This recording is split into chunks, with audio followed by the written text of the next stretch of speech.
So you might be trying to figure out what actually happens to your particular iPhone when you actually go through and update it. Now, an update within your iPhone is a pretty basic thing. I think a lot of people probably know about it. You make your way over to your general settings of your iPhone, you go and click software update, and you pretty much just go ahead and update your iPhone, and that is basically the first thing you can probably do. Basic way of upgrading your iPhone. Now, within an update, there are lots and lots of different things that can actually end up happening. So the very first thing to kind of remember with an update is that within an update of your device, this can range from a security update, a small like 10 megabyte update, all the way up to multi gigabyte update for like the next version of iOS. So all an update does is it brings some changes to your phone. That is basically the main way to kind of encompass the entire, device, the entire, update cycle.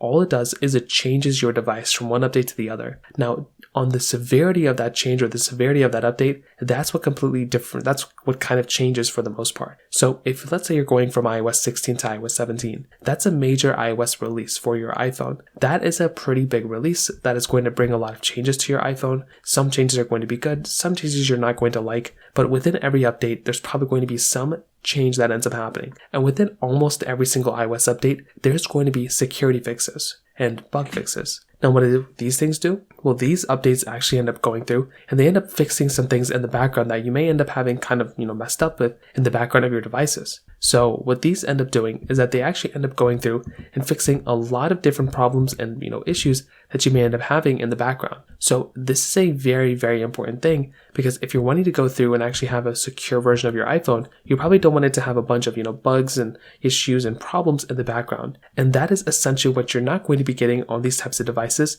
which is something that's really, really cool. So if you were somebody who wants to go ahead and have like a pretty secure version of iOS or a secure version of software, in my opinion, you want to be on one of the more recent versions of softwares.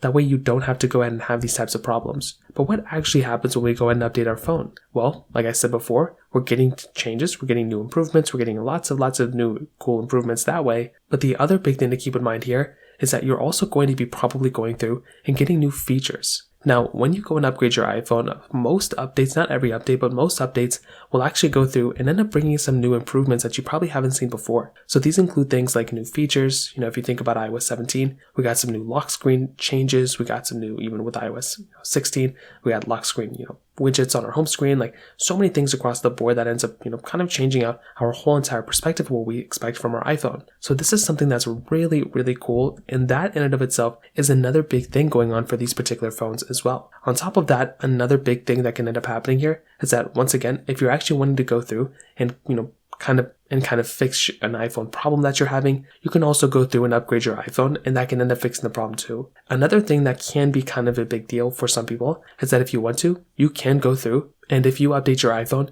you may actually be able to go through and essentially save a little bit of storage. There's a lot of times and a lot of instances where if you go and upgrade your iPhone, you can gain back some storage. That's another thing that can happen. It can delete some of like the cache files in the background. So that's like another minor thing that may end up, that can be another minor thing that may end up, kind of speaking mountains to you. But overall, those are pretty much the main things that end up happening when you actually go through and update your iPhone. If you have any other thoughts or questions, let me know in the comment section below. Hit the like button, that'll mean so much, but definitely hit that subscribe button. More importantly than everything else, I love every single one of you guys. Hopefully I'll catch you guys in the next video. Peace out till then.